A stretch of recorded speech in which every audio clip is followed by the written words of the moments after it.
अभी देखिए यासीन मलिक का फैसला ही किस तरीके से आ रहा है, जहां पर उम्र कैद की जो सज़ा है वो तय हो चुकी है। उसको लेकर पाकिस्तान में भी हड़कंप मचा हुआ है, साथ में यूके में भी हड़कंप मचा हुआ है, लेकिन उसके पीछे का राज क्या है वो जानने की कोशिश करते हैं। सबसे पहले सर, क्या नाम है आपका? विभव कुमार। जी, देखिए यासीन मलिक को जो सज़ा हुई है उससे कितने सहमत हैं आप? मैम 100% सहमत हैं। जिसने कश्मीर में कश्मीरी पंडितों के साथ अत्याचार किया उसको उम्र कैद नहीं, फांसी की सज़ा होनी चाहिए। अगर कोर्ट ने उसको उम्र कैद की सज़ा दी है तो उनको उस फैसले को बदल के उसे फांसी की सज़ा पे तब्दील करना चाहिए, ये होगी सही न्याय। लेकिन पाकिस्तान सपोर्ट कर रहा है, पाकिस्तान कह रहा है कि जो मानव अधिकार है उसको छीना जा रहा है, बेकसूर को जो सज़ा है वो दी जा रही है। मैडम, बेकसूर वो होता है जो अपना गुनाह कबूल नहीं करता। यासीन मलिक ने तो अपना गुनाह कबूल किया है ना, उसके बाद उसे सज़ा हुई है। फिर वो वहाँ पे मानवाधिकार का खनन कहाँ हो रहा है? मानवाधिकार का खनन तब होता है ना जब कोई गुनहगार नहीं है और उसके बाद उसको सज़ा दी जाती है। कोर्ट में बोला जाता है कि किसी भी बेगुनाह को सज़ा नहीं मिलनी चाहिए। जब गुनहगार खुद अपना गुनाह कबूल कर रहा है तो फिर उसको सज़ा क्यों नहीं? तो यासीन मलिक के अपराध क्या है आपको पता है? हाँ जी, कश्मीरी पंडितों को मारा। कश्मीर में जो दंगे हुए इतने सब जानते हैं, 370 और 35 से लगने के कारण वहाँ पे जिस तरह का उन्होंने वहाँ पे माहौल क्रिएट करके रखा था, वहाँ पे राष्ट्रीय ध्वज का अपमान होता था, इन सभी पे कोई भी कानूनी कार्रवाई नहीं किया जाता था, लेकिन अब हो रही है मैम। तो ये हम देशवासियों के लिए बहुत अच्छी बात है कि आज भारत जैसे देश में जहाँ पहले इन सभी चीज़ों पे कश्मीर में कार्रवाई नहीं होती थी, अब हो रही है। और उनसे डर के यासीन मलिक जैसे आतंकवादी अपना गुनाह कबूल कर रहे हैं और उन्हें सज़ा भी हो रही है। लेकिन ये भी कहा जा रहा है कि जिस तरीके से उनको सज़ा दी जा रही है, जो फैसला सुनाया गया है, वो एक तरीके से अगर देखा जाए तो मानवाधिकारों का हनन भी है और साथ में जो कश्मीरी संघर्ष चल रहा था उसको रोका भी जा रहा है। मैम, कश्मीरी पंडितों को मारा गया, उससे मानवाधिकार का खनन नहीं हो रहा था। उस समय कहाँ गई थी कांग्रेस पार्टी? आज ये आके बोल रहे हैं कि मानवाधिकार का खनन हो रहा है। मैम, ये राजनीति इनको अपनी कुर्सी प्यारी है और ये कुर्सी छोड़ना नहीं चाहते। इन्हें पता है कि एक कम्युनिटी मुसलमान जो कि खुलेआम उनके मौलाना बोलते हैं कि हम 25% मतलब कितने 25 करोड़ आबादी हैं दलितों को मिला के, और हम हिंदुओं से ज़्यादा है ये मैम खुलेआम धमकी देते हैं हिंदुओं को और ये मानवाधिकार की बात करते हैं। इनसे जाके पहले पूछिए मानवाधिकार की परिभाषा क्या है। ये अनपढ़ बता भी नहीं पाएंगे कांग्रेस वाले, और ये मानवाधिकार के खनन की बात करते हैं। अच्छा, महबूबा मुफ्ती कहती हैं कि जिस तरीके से उनको सज़ा दी जा रही है, उम्र कैद देना या फिर फांसी की सज़ा सुनाना कोई मसले का हल नहीं है। मैम, कैसे नहीं है? वहाँ पे एक रात में 1990 से जो स्टार्ट हुआ कश्मीर में मुद्दा, 1991 में वहाँ से कश्मीरी पंडितों को एक रात में पूरा कश्मीर खाली कर दें। इतने हजार लोगों को मारा गया वहाँ पे। जब 3 लाख जनेऊ मैम निकल रहे, क्या है मैम उस समय कहाँ गई थी मैं? ये कांग्रेस वाले हैं, क्योंकि मनमोहन सिंह के साथ यासीन मलिक का हाथ मिलाते हुए फोटो जो वायरल हो रहा है, तो कांग्रेस वाले उस पर कुछ तो पर्दा डालेंगे ना। ये कर रहे हैं, अब ये बचाव के लिए मानवाधिकार को ला रहे हैं बीच में। ये इनके पास कुछ सत्य नहीं है बोलने के लिए। ये जो गलत कर रहे हैं उसको टोकने का काम कर रहे हैं बस, कि हम गलत कर चुके हैं, अब उसको हमको दिखाना नहीं है, क्योंकि हमें अपना कुर्सी बचाना है ना। इनको मतलब आपका क्या कहना है कि अपराध के साथ अगर यासीन मलिक है और उसके साथ साथ में कांग्रेस भी उतना ही भागीदारी निभा रही है? मैडम, अभी जैसे बताया सर ने कि मनमोहन सिंह से वो मिला करते थे उनके ऑफिस में जाके। आप सोचो, यूपीए काल में उसे प्रधानमंत्री कार्यालय में एंट्री थी। वो आतंकवादी, वो सेपरेटिस्ट क्या नारे लगाता था? हम क्या चाहते आज़ादी। भारत को काटने की बात करता था, कश्मीर को एक अलग देश बनाने की या पाकिस्तान में मिलाने की बात करता था। उस यासीन मलिक को एनआईए कोर्ट ने सज़ा दी है और उसने खुद एक्सेप्ट किया है कि मैंने टेरर फंडिंग भी ली है।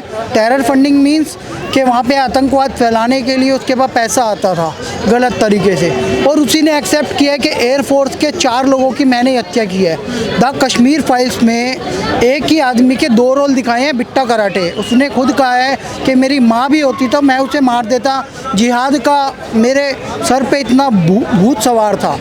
मेरे पाकिस्तान के आका मुझे आदेश देते थे और मैं लोगों को को मारता था, मुझे मारने में सुकून मिलता था। क्यों? क्योंकि वो जिहाद का रास्ता था।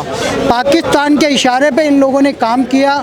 बिट्टा कराटे के साथ साथ यासीन मलिक ने वहाँ पे हिंदुओं का जेनोसाइड किया, और इसकी जो वाइफ है वो पाकिस्तान की है। जब धारा 370 लगी हुई थी, धारा 370 का मतलब है कि वहाँ पे आप पाकिस्तान की लड़की से शादी कर सकते हो, लेकिन वहाँ की लड़की यदि बाहर के व्यक्ति से शादी करती है तो उसके अधिकार ख़त्म हो जाते हैं। ऐसा दोगलापन था। भारतीय जनता पार्टी, मोदी सरकार ने ही वो दमखम दिखाया है कि इन आतंकवादियों को सज़ा मिल रही है। धारा 370 हटाने के बाद लाल चौक पे झंडा भी फहराया गया है, और इस व्यक्ति को तुरंत फांसी होनी चाहिए। महबूबा मुफ्ती जैसी महिलाएं ये देश की सबसे बड़ी दुश्मन है। जब 370 हटाने की बात आई थी तो इसने क्या कहा था पता है मैडम? कश्मीर में एक भी व्यक्ति तिरंगा उठाने वाला नहीं होगा। ऐसी गद्दारी भरी भाषा बोलने वाली महिला आज कह रही है मानवाधिकार का हनन हो रहा है। इससे यह पूछो, तिरंगा ना उठाने का मतलब देशद्रोह है इस देश में? ये तो इस देश की सहिष्णुता है, तुम्हें बख्श रखा है। अगर तुम पाकिस्तान में होते और ये कहते पाकिस्तान में पाकिस्तान का ध्वज उठाने वाला कोई नहीं होगा, तुम्हारा गर्दन सर से अलग कर दिया जाता। ये तो मोदी की सहिष्णुता है। तुम्हें जिसे फासिस्ट बोलते हो वो लोकतांत्रिक प्रक्रिया से चल रहा है। परिसीमन कराया गया है जम्मू और कश्मीर का, लद्दाख अलग कर दिया गया है, और अब वहाँ पे इलेक्शन भी होंगे, फिर भी तुम चुनाव लड़ोगी। ये लोकतंत्र है और ये मोदी ही चला सकता है। तो यासीन मलिक जिस तरीके से टेररिस्ट बताए जा रहे हैं, पाकिस्तान इतना ज़्यादा सपोर्ट क्यों कर रहा है? पाकिस्तान पर जो ट्विटर हैंडल है उन पर डीपीआर चेंज कर दी जा रही है, यासीन मलिक की फ़ोटो लगाई जा रही है, लाल चौक पर पत्थरबाजी होनी शुरू हो चुकी है। मैडम इस देश में खेल चला करता था मानवाधिकार के नाम पे, और एक अमन की आशा का तमाशा। ये बॉलीवुड वाले, ये क्रिकेट प्रेमी लोग क्या करते थे? अमन की आशा का गेम खेलते थे। पाकिस्तान में जो शाहिद अफरीदी है उसका स्टेटस सबसे ज़्यादा वायरल हो रखा है। उसने अलग कश्मीर का झंडा लगा रखा है और यासीन मलिक को न्याय देने की बात की हुई है। ठीक है, ये गद्दार लोग आज कहाँ हैं जो भारत के लोग उनके साथ खड़े हो जाते थे या उनको ऐड करते थे? एक आतंकवादी को फांसी की सज़ा हो रही है, पाकिस्तान उनके साथ खड़ा है। अब विरोध करो ना, क्यों तुम आतंकवाद का समर्थन करते हो? ऐसे लोगों के साथ खड़ा होना भी खुद को आतंकवादी कहलवाना है। शाहिद अफरीदी का भी तो ट्वीट आया है इसके ऊपर। वही मैं कह रहा हूँ मैडम, शाहिद अफरीदी ने खुला समर्थन किया है कि यह गलत तरीके से उसे सज़ा दी जा रही है। भाई आतंकवादी वो खुद कबूल कर रहा है कि मैं आतंकवादी हूँ, मैंने एयरफोर्स के 4 जवानों को मारा है, मेरे पास टेरर फंडिंग आई है। तो ऐसे में कोर्ट अगर सज़ा देता है तो जस्टिफाइड है ना वो। जब खुद एक्सेप्ट कर रहा है वो कि मैं आतंकवादी हूँ, तो आतंकवादी को तो सज़ा मिलेगी ना। अच्छा, जिस तरीके से संबंधों की बात होती है पाकिस्तान और भारत की, लेकिन यहाँ पर संबंध देखा जा रहा है कि आतंकवाद और पाकिस्तान का, वो आतंकवाद जो कश्मीर से भी जोड़ा जा रहा है, पाकिस्तान से भी जोड़ा जा रहा है। तो कहाँ तक लगता है कि आपको पाकिस्तान में जिस तरीके से अपराधी को अब बताया जा रहा है कि सज़ा होनी चाहिए थी, लेकिन उसके फैसले पर भी झंडे कायम किए जा रहे हैं? मैडम, इनके दिमाग में जेनोसाइड जो भरा हुआ है कि हिंदुओं को मारो, काफिरों को, इनके तो कुरान में भी लिखा है काफिरों को मारो। ये जेनोसाइड आज हमारे भारत में दिल्ली के जेएनयू के छात्र तक पहुंच गया है। ये खुलेआम आज़ादी के नारे लगाते हैं, हमको चाहिए आज़ादी। तुम भारत के नागरिक हो कि तुमको भारत में किस चीज़ की आज़ादी चाहिए? भारत एक ऐसा देश है जहाँ पे डेमोक्रेसी है, यहाँ पे बोलने की आज़ादी है। अगर तुम चाइना में रहते, तुम सरकार के खिलाफ बोलते, तुम्हें वहीं मार दिया जाता। लेकिन इस भारत में तुम्हें बोलने का आज़ादी है, तुम उसका सही इस्तेमाल करो। ये आज़ादी मांगते हैं। तो मैम, भारतीय जनता पार्टी एक ऐसी पार्टी आई है आज देश में जो कि इनको खुलेआम आज़ादी दे रही है, जैसे कि अभी यासीन मलिक को दिलवाई आज़ादी। और मैं गारंटी के साथ देता हूँ, महबूबा मुफ्ती जो आज बोल रही हैं, ये भी घसीटी जाएंगे कुछ दिनों बाद। ये भी जेनोसाइड में आएंगी। इनके अंदर भी जो जेनोसाइड भरा है ये भी निकल के इनके खिलाफ भी केस फाइल होगा और ये भी जाएंगे जेल, और इन पे भी कार्रवाई होगा बहुत जल्द। ये डर रहे हैं, ये अब डर रहे हैं कांग्रेस वाले कि अब जो पार्टी है ये वो खोज के मुद्दों को कुरेद के निकाल रही है। और ये पाकिस्तान वाले बोलेंगे जिनको ज़मीन हमने दी, जिनको पाकिस्तान बसाने के लिए पैसा हमने दिया, वो आज हमसे जिनकी पूरी फिल्म इंडस्ट्री हमारे एक बॉलीवुड के एक्टर के इनकम के बराबर है, वो आज हमसे बराबरी करेंगे। मैम, तो पाकिस्तान का ये खुलासा हो जाएगा, यूएन में उनका पोल खुलेगा और उनके पास जो पावर है वो छीन ली जाएगी।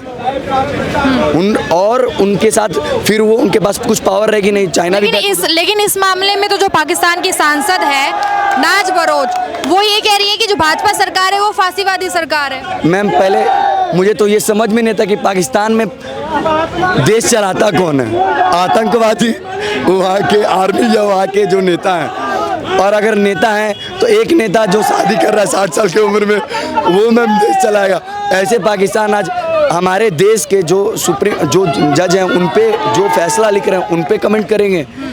अरे उनकी नॉलेज के बराबर उनके साथ कुछ भी अगर पढ़ लेंगे ना तो मैं मान जाऊँगा कि मैम तारिक फतेही हैं, मुस्लिम स्कॉलर है, वो तो बोलते हैं कि पाकिस्तान इस्लामिक कंट्री है ही नहीं। इस्लामिक कंट्री है क्या? वो बोलते हैं हम पाकिस्तान इस्लामिक कंट्री है। कौन सा इस्लाम? आप कहाँ से इस्लाम बना लिए?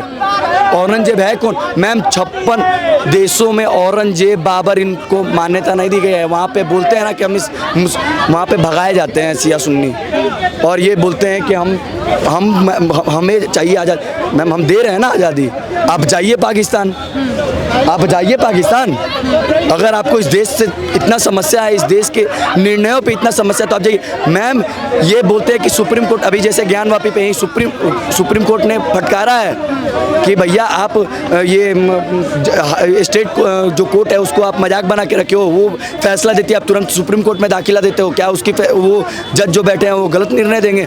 मैम इनके पास कुछ मुद्दा नहीं है, ये सिर्फ इनके दिमाग में भरा गया है कि आप जिहादी हो। मैम इनको तो ये तक नहीं पता कि जिहादी जो शब्द है वो हम हिंदुओं का है, हम हिंदुओं का ये सिर्फ ले रहे हैं। इनकी जो उर्दू बोलते हैं, उर्दू हमारा है, पहले जाके पढ़ो कि उर्दू बना किससे है। हमारे संस्कृत लैंग्वेज से आपकी उर्दू बनी है। आपका हर एक चीज़ हमारे से बना हुआ है, हम नहीं। आपके मोहम्मद जो हैं 14वीं शताब्दी में उन्होंने इस्लाम धर्म बना दिया, इस्लाम धर्म हो गया। मैम ये इस्लाम धर्म ये मानसिकता है, और ये मानसिकता बहुत जल्द ख़त्म होगी लोगों की। अच्छा, क्या लगता है कि पाकिस्तान में इस वक्त इतना ज़्यादा समर्थन क्यों किया जा रहा है? मैडम पाकिस्तान फंडिंग करता था ना, आईएसआई की फंडिंग पे पलते थे ये जितने सेपरेटिस्ट आतंकवादी थे। और मैं कहता हूँ कि पाकिस्तान जो आईएसआई है इसको औकात में रहना चाहिए। मोदी सरकार आ चुकी है, अब तुम्हारे देश से हमने व्यापार तो ख़त्म कर ही दिया है, पीओके हम जल्दी ले ही लेंगे। और रही बात, हम सिंधिस्तान भी अलग करवा देंगे, बलूचिस्तान भी अलग करवा देंगे, पंजाबिस्तान, पंजाब वहाँ पे एक प्रांत है वो भी अलग करवा देंगे। बाकी बचेगा उस पर हम अफ़गानिस्तान से कब्जा करवा लेंगे। मेरी डोवाल साहब से बात हुई है, डोवाल साहब ने मुझे बताया है कि हम जल्दी ये कार्रवाई करने वाले हैं। ये मजाक नहीं है मैडम, सच है। और एक बात बता देता हूँ, इनकी औकात कुछ भी नहीं है। ये अमेरिका के टुकड़ों पे पल रहे थे। अमेरिका, ये जब रशिया गया ना इमरान खान, तो अमेरिका ने इनसे रिश्ता तोड़ दिया और कहा हमारे पैसे लौटा दो। अब इनके पास पैसा चुकाने का भी पैसा नहीं है। 200 रुपये का $1 के बराबर हो चुका है। भारत के 200 रुपये के बराबर $1 हो चुका है, पाकिस्तान की करेंसी बोल रहा हूँ मैं। और चाइना ने भी पैसा मांगना शुरू कर दिया है, क्योंकि बलूचिस्तान में चाइनीज़ नागरिकों पे आतंकी हमले होने शुरू हो गए हैं, क्योंकि बलूचिस्तान की आज़ादी की बात चल रही है। ये सेपरेटिस्ट कश्मीर की आज़ादी की बात करते थे, इसीलिए पाकिस्तान का सबसे बड़ा मुद्दा है भारत को 1000 घाव देना। लेकिन मोदी सरकार के आने के बाद ये घाव नहीं दे पा रहे, अब उन्हीं को उल्टा पड़ रहा है। आतंकवादियों को सज़ा हो रही है, हाउस अरेस्ट हो रहे हैं, 370 हट चुकी है, यासीन मलिक को जल्दी फांसी हो जाएगी। अब इनका प्रोपेगेंडा जो फैक्ट्री थी वो लगभग ख़त्म होती जा रही है, और भारत उस लेवल पे पहुंच चुका है। 2024 चुनाव से पहले, मैं आपके चैनल पे बोल रहा हूँ, 2024 चुनाव से पहले हम 2022 लास्ट या 23 तक पाकिस्तान ऑक्यूपाइड कश्मीर जो हमारा है हम अपने कब्जे में ले लेंगे। और 2024 का इलेक्शन होगा तो वहाँ से भी हमारे कैंडिडेट खड़े होंगे। और एक बात कहता हूँ, पाकिस्तान औकात में रहो। भारत में अब तुम्हारी दाल गलने वाली नहीं है, प्रोपेगेंडा चलने वाला नहीं है। तुम भीख मांग रहे थे, और ज़्यादा भीख मांगोगे अगर हमने थोड़ा सा पेच और कस दिया तो। औकात में रहो, भारत में प्रोपेगेंडा चलाने की ज़रूरत नहीं है। भीख मांग के तुम खा रहे हो सऊदी से, वो भी बंद करवा देंगे, भूखों मरोगे, और फिर तुम पता नहीं क्या करोगे, पता नहीं।